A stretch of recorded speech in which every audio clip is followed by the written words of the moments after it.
Begging Korean, begging Korean, begging Korean, Welcome po sa channel ko.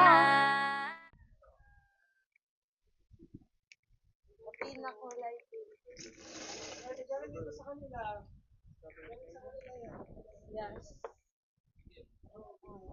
Ay, ito pala yung masarap. Sarap lang ako.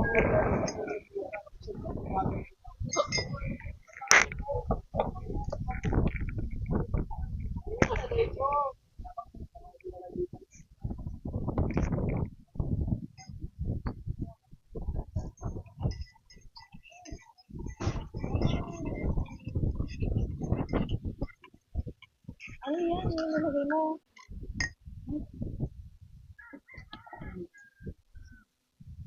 Ano, pwede yan?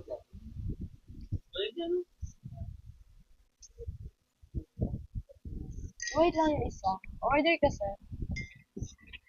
Huwag na bakit ka naman.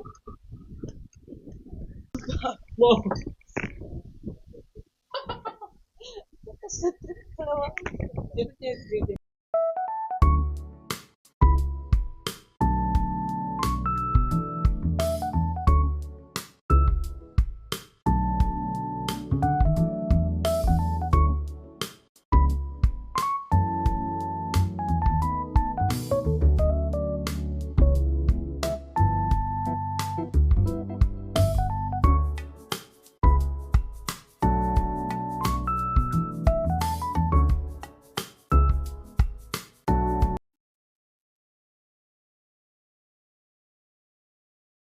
Yan pala yung 20 na yun. Nasa lalang na. Dito.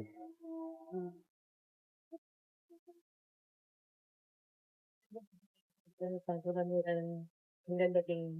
So, dito yung sadyang klasa yung Kaya hirap yung daan pa sa dito. Paano pa na may vitamin sa pilapil. Kailangan na daw ng daan ng lodot tayo. Maganda ko na yun. Kala ko pala dito ganun natin.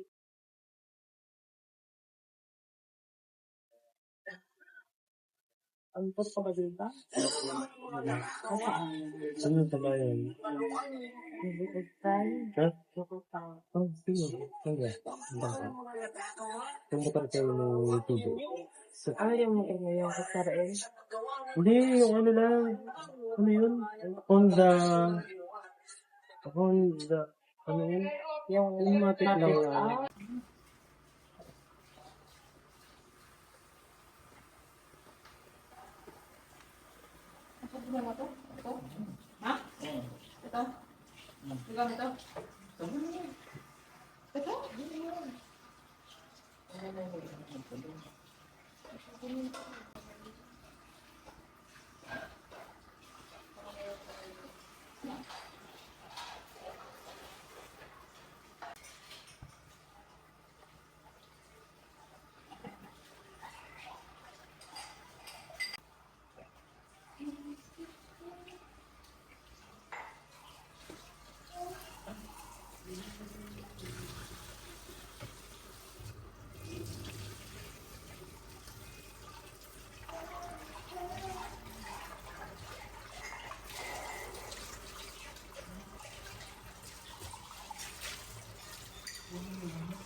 Ay, kaya ka.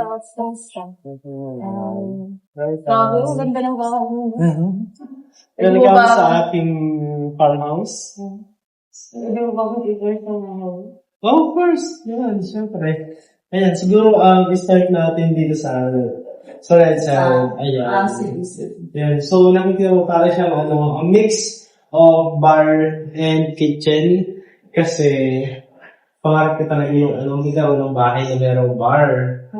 Yung parang, yan, yung merong mga drinks, tapos meron yung mga collections na kasi meron ako mga drinks dyan na galing pa sa ibang bansa, yung pinuntahan namin, like Bali, Vietnam, yung mga gano'n na drinks, isinaka ko dyan. Tapos kasi ang target ko, parang every place na pupuntahan, yun, May mga magkaroon collection ka ng, na. yes, collections. Para pagdating ng time na matanda na, makikita mo pa rin yung mga bagay na magpapaalala sa'yo sa kung saan ka nagpunta. Yes. Ayan. So, coffee kasi coffee lover talaga ako. Mahilig ako sa coffee. Yung sa liquor coffee. Pwede mo Yes. yung coffee Same tayo. Kaka-okay pa lang eh. Oo. So, yan. So, pwede ba tayo pumasok?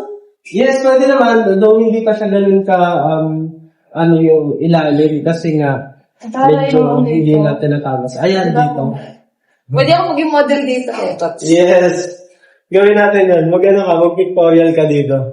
So, yan yung isa sa goal natin din. Kung mag-pictorial ka dito sa lugar na to. Para meron kang mga... Magkano ako always ulit siya? Ha? Medyo na. Ulo ng lechon. Ayan. So, yung lunch nila kami yun. Ayan. Sobrang na-miss ako sa bahay mo. Kasi syempre makikita sa picture mo. Yung parang normal lang. Pag nakita mo talaga sa... Ay, nakakahuli ka. Sa personal. Parang napapaano ko na yan. Napapaisip. Ay, parang gusto ko din na yung ganito. Diba? Ano mo yan? Natin mo yan. Kasi magsisimula na ng building siya. Tapos, kung gustuhan ka, yung parang nangangarap ka na soon, in the future, magkaroon ka ng ganito. Kasi yun yung paghihirapan mo, yung pagtatrabaho mo. Alam ko, di ba ilaw yan? Yeah. Ano yung mga yung ikot-ikot siya? Hindi kasi ako, sa mga ganyang ilaw eh. Kasi yung ilaw namin sa bahay lang para lang. Ayan, parang spotlight Patay sindi yung sinasindihan ng lighter, gano'n. That's my gas, yun lang. Buhos-buhos ang tawag sa amin dito. Sa amin lampara. Ilan para? Yung nilalagay sa bote na may lata. Oo. Tapos may gas. May tela. may tela, gano'n. Yan. Yan, spotlight yan. Parang, lang, para bigyan niya ng emphasis yung accent ng bahay niyo. Kasi mapansin mo, ginagawa yung online na start na to. Ginawa ko sa grade. Kasi magiging masyado siyang flat yung purong white. Yung kulay niya. Kaya, tapos nilagyan ko ng spotlight. Parang yung sabi. Yung mga glass kasi, ang ganda yung tignan. Pag nailawan. Kaya ganyan yung design. Very, hindi rin mahal yan kasi, yung mga, yung mga, anong tawag dyan, pipings, mga tubo na yan. Sa Shopee ko lang binili yan. Sa Shopee ko lang, tapos dinesign ko lang. Ginamit lang dito? Hindi, doon sa Laguna, doon sa bahay ko sa Laguna. So, binago-bago ko lang yung design niya. Ang rider. Hindi makakarating dito. Ayun, ganun lang siya. So, dito saan? Sa salas. Dito naman tayo sa sala mga face wallet. Mag-i-explain ko rin siya. Wala siyang magagawa. Ayan, so dito sa salas naman, mapansin mo, very minimal yung makikita mo. Yes. Kasi, Aesthetic. may pagkano ako minimalist talaga ako. Hindi ko gusto yung masyadong maraming nakikita sa isang lugar. Yung normal na. Oo. Yung konti lang kung ano lang talaga yung kailangan mo doon sa lugar. Parang yun lang yung ilalagay ko doon sa lugar na yun. So, sobrang normal kasi parang halos yung kahoy ba? Yes. Tapos halos siya parang pare-pareho, di ba? Kung mapansin mo yung TV rack natin, yung ating center table, at saka 2 upuan. Halos pare-pareho yung material na ginamit. Parang simple lang siya tignan. Ganun. Tapos even yung kulay, itong na to, hindi yan yung ordinary paint. Line wash paint yung ginamit dyan. Ako mismo yung nagpintura niyan. Ikaw? Yes, ako mismo nagpintura niyan. Kasi yung, kumbaga, yung gusto kong ma-achieve na strokes and mahirap siyang ipaliwalag doon sa pintor. Kaya ako mismo yung gumawa noong pag-ibintan nun. Tapos ito namang painting na to, galing naman to sa Vietnam. Yung sinabi ni Kuya G.I. na meron din silang sa iba. Oo, so yung nag-travel kami, si kasama ko doon si PJ, tsaka si JR. Ayun, tatlo, meron kayong pen. Yes, meron kami painting. Which is, sobrang happy ako kasi nga ngayon, parang nung time na yun, iniisip namin na, ilagay mo to sa bahay mo, ganyan. Tapos ngayon, ayun na, nakita mo na, nandiyan na siya, diba? So, nakaka-happy. Ayun. Tapos ito, maganda to, kasi sobrang ganda nito. Ang projector, mura lang din yan. Sa Lazada ko lang din yan binili. Pero ang ganda ng quality niyan. Para kang may sinihan dito sa bahay mo. Pwede siyang ilagay dito sa wall na to kasi light yung wall na to. So, pag gabi, lalo pag yun talagang wala kang ilaw, para kang may sariling sinihan. As in, super kaya niyang malinaw, tapos ang laki. Tapos meron siyang sarili speaker, may built-in speaker siya. So hindi mo na kailangan ng Pero at the same time, pwede mo siyang i-connect sa another speaker. So may Bluetooth siya para sa isa kong speaker kung gusto mo ng mas malakas na audio. Yes. Ayan. Ano pa ba? Ayan, of course yan, the normal TV. And then ito, binagdag ko lang. Yung Para parang accent, parang may accent dun sa tapos syempre yung ilan, para mas ma-highlight yung ganda ng yes, ng halaman na yan. So, ito Kuya Jin, ano din? Yan, naman yan, Starlink yan. So, meron tayong sariling internet dito sa farmhouse kasi nga, mahirap yung nakadepende tayo dun sa data. Dito kasi sa isla, medyo mahina yung data. Pero dito ako smart and merong load pero hindi ganun ka-consistent. Kaya naglagay tayo ng Starlink para sure na meron tayong internet. And anytime. So, ayun. Ungatan ng ilaw. Ayan, Din naman yun na bakit ganyan yung naisipan ng design or... yan. So, ang ko talaga kasi is more industrial design. Kaya makita mo, mahilig ako sa parang mga bakal, mga parang metal, and Kasi industrial design, parang contemporary industrial, yung design na gusto ko talaga. Kaya, eto, mura lang din yan. Halos karamihan dito, yung mga ilaw-ilaw ko na yan, puro Lazada lang yan. Lazada, Shopee. Kaya lang talaga, kumbaga, kailangan mo na maghanap ng mga products na babagay doon sa naiisip ng concept ng bahay. Hindi naman kailangan sobrang mahal ng bahay. Basta mahalaga lang, bagay siya doon sa ginagawa mong bahay para maganda siyang tignan. So, mura lang din yan. As in, promise, mura lang din yan.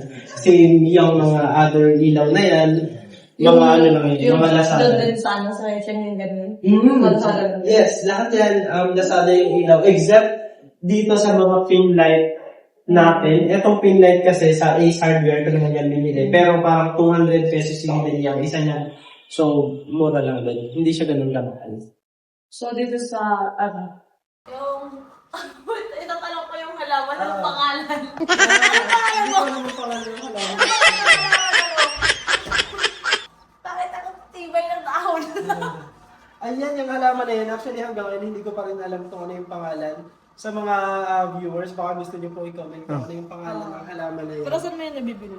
Nabili ko yan sa Tagaytay pa. So, yung last trip ko sa Tagaytay, nung bumibili ako ng mga gamit, yan yung isa doon sa mga last item na binili ko. Tapos, bali tatlo yan. Ito yung isa. Tapos, nasa labas naman yung isa. Tapos, I think bumagay naman siya dyan. Kasi yung paso naman na yan, binili ko sa Wilcon Depot. And yan, mukhang okay naman. So, sabi ko okay na din yan. At saka, ang laki ng bintana ka to. Yan, ang laki ng Sabi bintana. yung bintana nila. Ano yung kaya Jason? Tita mo buong isla nila. Alam, Kung bakit malaki yan kasi... nakikita nila pag may naka... Oo. Kasi ayoko sayangin yung magandang view Oo. ng Kung saan natin makakita niyo yung mga... Yan. Yung lugar. Ayan. Kaya sinikap ko talaga ng mga pagpagawa ng malaking bintana na ganyan. Kasi nung nung parang nag-video ako, tapos dito ako nakaharap, talagang meron mga viewers na nagsasabi, grabe naman ang ganda naman ang background mo, parang painting. Oo, kasi nga, etong view na to, dyan mo makikita yung sunrise. Oo, tapos pagka umaga, yung sunrise, talagang kitang-kita mo dyan, pulang-pula ng araw na umaangat. Kaya pinalakihan ko yung bintana kasi sayang naman yung view kung hindi makikita. Siguro pag na-stress ako dun sa amin, pupunta ako dito. Oo, Ala, uuwi lang kaagad. Ala, ang lakas ng trip. punta ka dito anytime, welcome kayo dito anytime. Para ma-enjoy nyo dito. Grabe yung na-isip na pero mabilis ka na yun. Parang, ala, ang OA.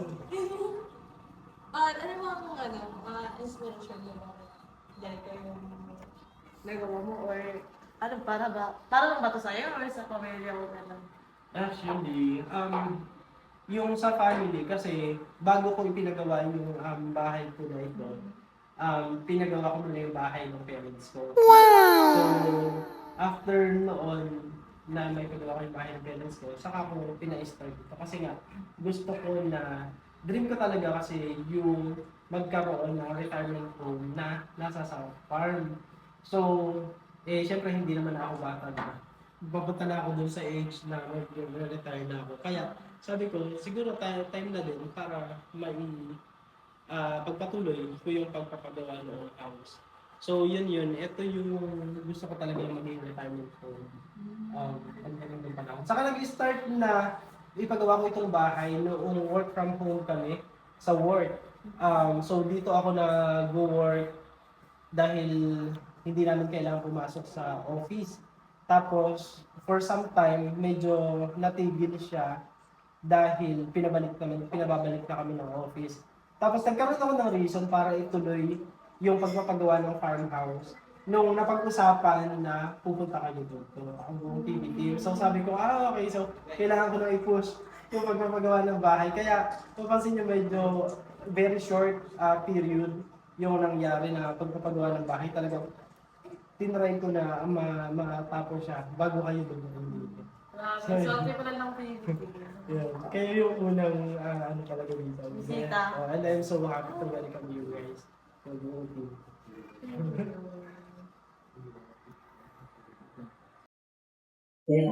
Ano ba yung ipapayo mo sa akin bilang nangarap na magkakaroon ng kung ganitong bahay para sa pamilya? Number one is syempre work time.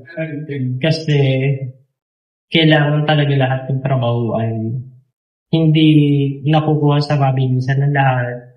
It takes time talaga. Kailangan ng patience din kasi maraming mga nangyayari na minsan hindi nakasunod dun sa kung ano yung pinaplano natin. It takes time. And then, syempre, you're working hard. You also pray hard. You pray harder. Actually. So, kasi parang everything happens for a reason. Yung mga bagay na parang iniisip mo, bakit nangyari to? Bakit may mga ganitong pinagdaanan? Yung pala, may reason pala si God para mangyari yung mga bagay. Kasi halimbawa, ikaw, kung paano ka na kilala ng Sir Paul, di ba parang hindi mo naman iniisip na nung araw na yun makikilala ka ng PJ. Pero nangyari. Di ba? Kasi, God is mysteriously. Totoo yun. And never lose your faith kay Lord. Kasi, yun talaga yung, kahit ano na yung nangyayari, isipin mo na hindi ka dapat bumitaw yung sa faith mo sa kanya. Sandit lang mo ang gano'n. Kasi, in the end, doon mo marirealize na, kaya pala, yun pala yung purpose na, yun pala yung reason na. And, masasabi mo sa sarili mo na, grabe, yung plan talaga yan is better than my plans. Ano naman yung wish mo para sa amin, baby? Wish ko para sa'yo na, una is, mabili mo na yung lupa ninyo. Kasi alam ko na yun yung isa sa pinakamalaking pangarap mo. Hindi para sa sarili mo, kundi para sa pamilya mo. Kasi yun yung isa sa mga nagpayak sa'yo nung in-interview kita. So, kumbaga alam ko kung ano yung nararamdaman mo. So, yun yung number one na wish ko. Pero, syempre, hindi lang yun. Kundi yung mga pangarap mo na alam ko na hindi lang para sa'yo kasi ramdam na ramdam ko kasi yung puso mo nung nag-interview tayo na yung mga pangarap mo hindi lang para sa sarili mo kundi para talaga sa pamilya mo. Kaya wish ko na yung lahat ng mga pangarap mo makuha mo, makamit mo kasi deserve mo yun. Yeah. Ang ganda ng papaya ni kay Jason sa akin. Thank you so much, Kuya Lee. Sa payo tsaka sa wish ko. Yeah. Thank you, then. Sobrang na-inspired ako. So yun mga kababayan, thank you sa inyong panonood. Siyempre kay Kuya Jason sa pag-share sa dito sa bahay mo. Then sa pag-welcome sa baby dito sa farmhouse. Tots ba yun? Farmhouse may tots. So sobrang thank you sa Kuya Jason. Welcome. And thank you din. Sobrang happy ako na dumating kayo guys dito. Sobrang talaga. Kasi So, ayun lang. Sana nag-enjoy kayo sa amin. Vlog.